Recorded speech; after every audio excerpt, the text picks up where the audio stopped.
When Benjamin Bunny grew up, he married his cousin Flopsy. They had a large family, and they were very improvident and very cheerful. We don't care, we don't care, we don't care a fig. There's a lettuce in the pantry, though it isn't very big.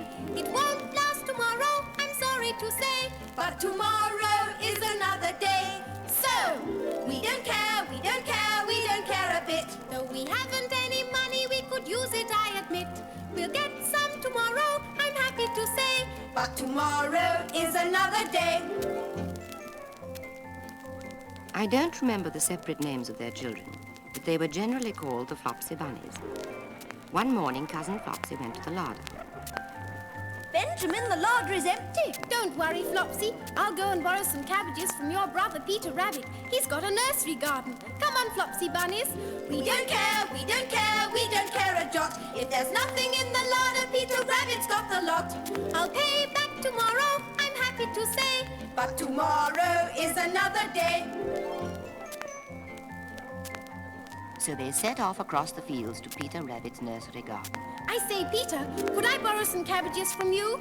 Sorry, Genji, I've none to spare. Oh, dear. Oh, well, never mind. We'll pop across the field to the rubbish heap in the ditch outside Mr. McGregor's garden. Come on, Flopsy Bunnies. We don't care, we don't care, we don't care a stitch. Peter Rabbit can't oblige us, but there's plenty in the ditch. The sun in the heaven is shining away, and tomorrow is another day. Tomorrow is another day. Mr. McGregor's rubbish heap was a mixture. There were jam pots and paper bags and mountains of chopped grass from the mowing machine, which always tasted oily, and some rotten vegetable marrows and an old boot or two. Hey, Bunnies, we are in luck today. Look, over there, lettuces. The Flopsy Bunnies simply stuffed the lettuces, and when they had had enough, they sat down in the sun. How did you know there'd be food in the rubbish heap? How do you always find food for us? Don't you ever get worried that perhaps one day there won't be any? Not really. All you need is a nose and a little faith. Follow your heart, just where it takes you, and it will take you anywhere you want to go. And if you should ever be in doubt,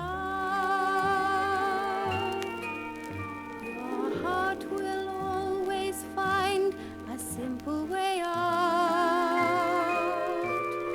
Follow your heart, follow it blindly, and it will take you on a journey to a star. A million miles need not be very far. Just follow your heart, and there you are.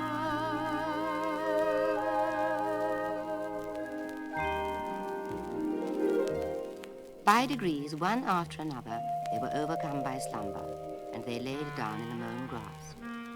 Benjamin was not so much overcome as his children. Before going to sleep, he was sufficiently wide awake to put a paper bag over his head to keep off the flies. The little Flopsy Bunnies slept delightfully in the warm sun. From the lawn beyond the garden came the distant clackety sound of the mowing machine.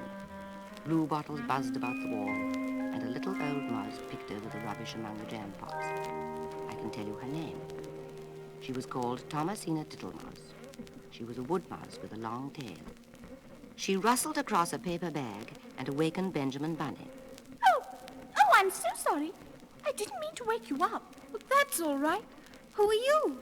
My name is Thomasina Tittlemaus, and I'm a friend of Peter Rabbit's. Then I'm very pleased to meet you. Just a minute. What's that? I didn't hear anything. Oh, I did. It sounded like a footfall. Just a minute. I'll have a look. I can't quite see. Yes, you were right. It's Mr. McGregor with a sack full of lawn mowings. Look out. He's going to empty them right on top of us.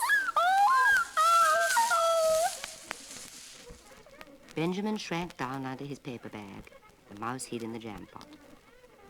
The little rabbits smiled sweetly in their sleep under the shower of grass. They did not awake because the lettuces had made them so soporific. They dreamt that their mother Flopsy was tucking them up in a hay bed. Mr. McGregor looked down after emptying his sack. Hello! What's this? I see some funny little brown tips of ears sticking up through the lawn mowings. There's a fly settling on one of them, and it's moved. I shall have to look into this. Good gracious me. 1, 2, 3, 4, 5, 6 little rabbits. As he said this, he dropped them one by one into his sack. The Flopsy bunnies dreamt that their mother was turning them over in bed. They stirred a little in their sleep, but still they didn't wake up. And so Mr. McGregor tied up the sack and left it on the wall.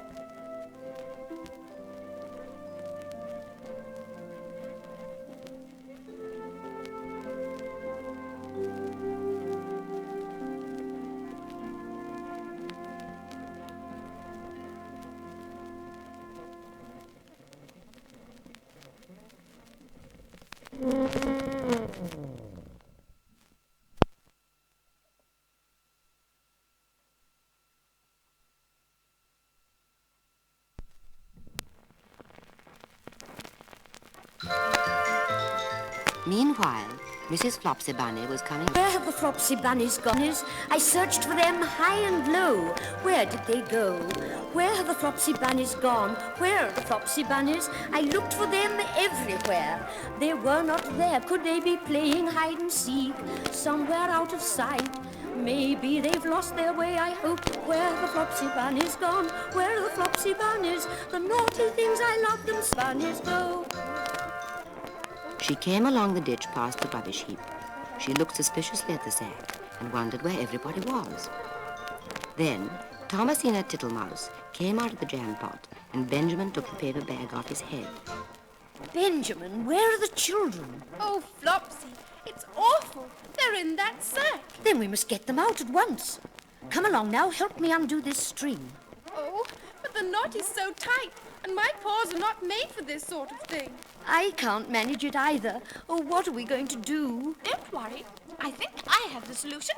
I'll nibble a hole in the corner of the sack. Oh, Thomasina, do you think you could? Just watch me. There! How about that? The little rabbits were pulled out and pinched to wake them. Then Benjamin and Flopsy stuffed the empty sack with 3 rotten vegetable marrows, an old blacking brush, and 2 decayed turnips, and they all hid under a bush and watched for Mr. McGregor.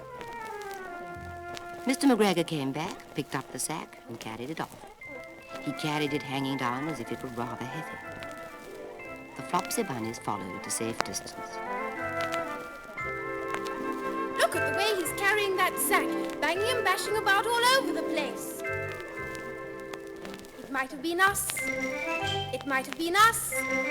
If things hadn't turned out quite the way they did, we would be bouncing in the sack on old McGregor's back. If things hadn't turned out quite the way they did, it might have been us. It might have been us. If things hadn't turned out quite the way we planned, We would be lying, you and I, inside a rabbit pie, and that wouldn't be so good, you understand? what an escape we had, my little friends. This might have been the end. It might have been us, might have been us.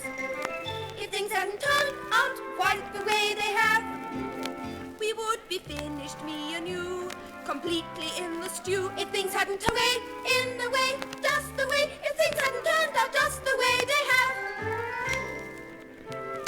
They watched Mr. McGregor into the house, and then they crept up to the window to listen. There you are, my dear. Look at that sack. That would have hurt if you'd been in it. 1, 2, 3, 4, 5, 6 little rabbits. Eh? What's that? What have they been spoiling now? 1, 2, 3, 4, 5, 6 little fat rabbits. What do you mean, you silly old man? They're in the sack. 1, 2, 3, 4, 5, 6 little fat, juicy rabbits. I'm going to get onto the windowsill. Careful. Mrs. McGregor's got hold of the sack. She's feeling it. They must be very old rabbits. They're so hard. Well, they're all different shapes. They won't be fit to eat. The skins will do fine to line my old cloak. Line your old cloak? I shall sell them and buy myself tobacco. Rabbit tobacco. I shall skin them and cut off their heads. She's feeling inside the sack. What's this? These aren't rabbits. These are vegetables. McGregor, you've done it on purpose. What do you mean I've done it on purpose? Oh, I think she's going to throw a vegetable marrow at him. You useless old man. Take this. Look out! Here comes a marrow! Oh, that hurt! Come on, Flopsy. Come on, Bunnies. It's time to go. And so they set off across the fields back to their home. We don't care, we don't care, we don't care a fig. There's a lettuce in the pantry, though it isn't very big. It won't last tomorrow, I'm sorry to say, but tomorrow is another day. Tomorrow is another day. So Mr. McGregor did not get his tobacco, and Mrs. McGregor did not get her rabbit skins. But next Christmas, Thomasina Tittlemouse got a present of enough rabbit wool to make herself a cloak and a hood and a handsome muff and a pair of warm mittens. On a warm, sunny afternoon, Benjamin Bunny would still give the same advice to his children. Follow your heart, follow it blindly, and it will take you on a journey to a star. A million miles need not be very far. Just follow your heart.